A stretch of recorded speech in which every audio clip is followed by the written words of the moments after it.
Hello everyone, welcome back to the channel. Today I'm going to show you how to fix Apple Store billing problem. Alright, the first thing you need to do here is to go to your settings app right here.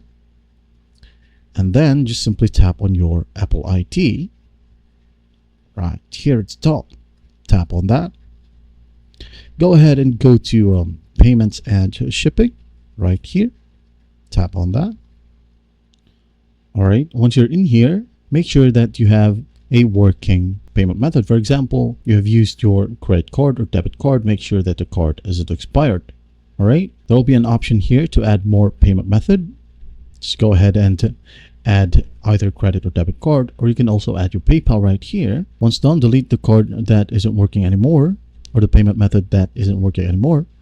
Go back to the payment section from your Apple Store or the Apple billing, and the error should be gone now.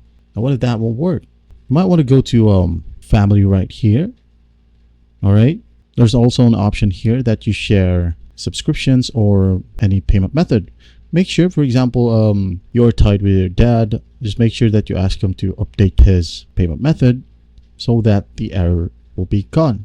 That's basically it. I hope this video helps them. Please don't forget to share this video to your friends.